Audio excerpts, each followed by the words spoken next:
2 ಕುರ್ಚಿಗಳು ಮತ್ತು ಒಂದು ಮೇಜಿನ ಬೆಲೆ 700 ರೂಪಾಯಿ ಮತ್ತು ಒಂದು ಕುರ್ಚಿ ಮತ್ತು 2 ಮೇಜುಗಳ ಬೆಲೆ 800 ರೂಪಾಯಿ. ಎಂ ಕುರ್ಚಿಗಳು ಮತ್ತು ಎಂ ಮೇಜುಗಳ ಬೆಲೆ 30,000 ರೂಪಾಯಿ ಆದರೆ ಎಂ ಮೌಲ್ಯ ಎಷ್ಟು? 2 ಕುರ್ಚಿಗಳು ಪ್ಲಸ್ ಒಂದು ಮೇಜಿನ ಬೆಲೆ 700 ರೂಪಾಯಿ ಹಾಗೂ ಒಂದು ಕುರ್ಚಿ ಹಾಗೂ 2 ಮೇಜುಗಳ ಬೆಲೆ 800 ರೂಪಾಯಿ. ಇದು ಸಮೀಕರಣ ಅಥವಾ ಈಕ್ವೇಶನ್ 1 ಹಾಗೂ ಇದು ಸಮೀಕರಣ ಅಥವಾ ಈಕ್ವೇಶನ್ 2.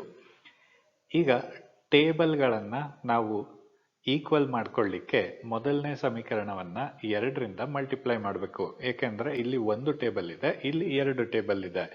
ಸೊ ಈಗ ಮೊದಲನೇ ಸಮೀಕರಣ 4c ಪ್ಲಸ್ 2t 1400 ಆಗುತ್ತೆ. ಎರಡನೇ ಸಮೀಕರಣ 1c ಪ್ಲಸ್ 2t 800 ಇರುತ್ತೆ. ಈಗ ಮೊದಲನೇ ಸಮೀಕರಣದಿಂದ ಎರಡನೇ ಸಮೀಕರಣವನ್ನ ಸಬ್ಟ್ರಾಕ್ಟ್ ಮಾಡೋಣ. ಇಲ್ಲಿರೋಂಥ ಚಿಹ್ನೆಗಳು ಬದಲಾಗುತ್ತೆ, ಎಲ್ಲ ಪ್ಲಸ್ ಇರೋದು ಮೈನಸ್ ಆಗುತ್ತೆ. ಇದು 3c ಪ್ಲಸ್ ಅಂಡ್ ಮೈನಸ್ ಇಲ್ಲಿ ಕ್ಯಾನ್ಸಲ್ ಆಗುತ್ತೆ, ಯಾಕೆಂದ್ರೆ ಎರಡು ಕೂಡ 2t ಆಗಿದೆ. 3c 600ಕ್ಕೆ ಸಮನಾಗುತ್ತೆ, ಅಥವಾ ಒಂದು ಕುರ್ಚಿಯ ಬೆಲೆ 600/3 200 ರೂಪಾಯಿ ಆಗುತ್ತೆ. ಈಗ ಎರಡನೇ ಸಮೀಕರಣದಲ್ಲಿ ಕುರ್ಚಿಯ ಬೆಲೆಯನ್ನ 200 ಅಂತ ತೆಗೆದುಕೊಂಡು ಮೇಜಿನ ಬೆಲೆಯನ್ನ ಲೆಕ್ಕ ಹಾಕೋಣ.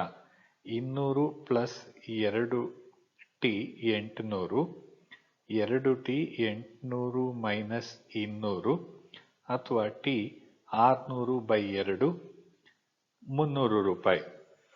ಸೊ ಒಂದು ಕುರ್ಚಿ ಹಾಗೂ ಒಂದು ಮೇಜಿನ ಬೆಲೆಯು 200 ಪ್ಲಸ್ 300 500 ರೂಪಾಯಿ ಇರುತ್ತೆ. 500 ರೂಪಾಯಿಗೆ ಒಂದು ಕುರ್ಚಿ ಮತ್ತು ಒಂದು ಮೇಜನ್ನ ಕೊಂಡ್ಕೊಳ್ಬೋದು. 30,000 ರೂಪಾಯಿಯಲ್ಲಿ ಎಷ್ಟು ಕುರ್ಚಿ ಹಾಗೂ ಮೇಜನ್ನ ಕೊಂಡ್ಕೋಬಹುದು? ಯಾಕೆಂದ್ರೆ ಎಂ ಕುರ್ಚಿಗಳು ಹಾಗೂ ಎಂ ಮೇಜುಗಳನ್ನ 30,000 ರೂಪಾಯಿಗೆ ಕೊಂಡ್ಕೊಳ್ತಾ ಇದ್ದಾರೆ. ಅಂದ್ರೆ ಕುರ್ಚಿಗಳು ಎಷ್ಟು ಕೊಂಡ್ಕೊಳ್ತಾ ಇದ್ದಾರೋ ಅಷ್ಟೇ ಪ್ರಮಾಣದಲ್ಲಿ ಮೇಜುಗಳನ್ನ ಕೂಡ ಕೊಂಡ್ಕೊಳ್ತಾ ಇದ್ದಾರೆ. ಒಂದು ಕುರ್ಚಿ ಒಂದು ಮೇಜಿನ ಒಟ್ಟು ಬೆಲೆ 500 ರೂಪಾಯಿ. ಆದ್ರಿಂದ 30,000 ರೂಪಾಯಿಯಲ್ಲಿ ಒಟ್ಟು 60 ಕುರ್ಚಿಗಳು ಹಾಗೂ 60 ಮೇಜುಗಳನ್ನ ಕೊಂಡ್ಕೋಬಹುದು. ಎಂ ನ ಮೌಲ್ಯ ಆಪ್ಷನ್ ಎ 60.